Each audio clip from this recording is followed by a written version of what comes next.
I'm reminded of you. There are so many reasons why I adore Kari, and on a near daily basis, she reveals another aspect of herself, almost always by accident, like an incidental turn or bump of a kaleidoscope's wheel, her light reflecting in brilliant, dazzling new patterns, captivating me all over again. I've never been so entranced by another person as I have been by her. I've also never laughed as much with another person as I have with her.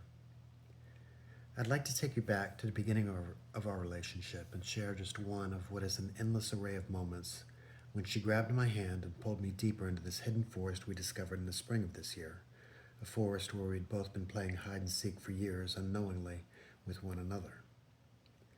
Sometime in the very beginning of our relationship, perhaps within the first week of our dating, in the middle of a conversation and unrelated to anything being discussed, she halted me with, "You remind me of Richard Gere." I paused, absorbing her words, and desperately tried to not smile too widely. Good Lord, this woman is into me, I thought. Being compared to Richard Gere, bona fide sex symbol of the 80s and 90s, leading man in Pretty Woman, an officer and a gentleman, an American gigolo? No, this wasn't lost on me.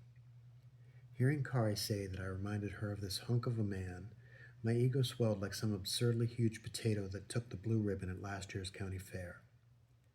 And Gere had more than looks. He had a certain style, a certain appeal, a certain je ne sais quoi. In fact, I could only list a handful of gentlemen that she could have mentioned, and I would have been equally. Not his looks, though, his voice. You sound like Richard Gere. With a flat expression, and as if this was all perfectly natural, she had picked out the most mundane and inconsequential of Gere's features, sidestepped all conventional wisdom on how compliments work, and instead, and this is the most important part, instinctively did this sort of Three Stooges bit, waving a compliment just over her left shoulder, and then, while I stood there wide eyed and fascinated, jabbed me in the eyes with her right. So you can see why I love her. A few nights after the compliment, and after laughing over it once more, we pulled up an interview with Gere to see precisely what she meant about me sounding like him.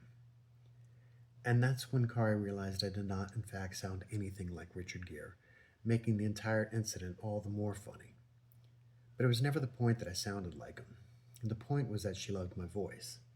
And with that love, she encouraged me to read aloud to her.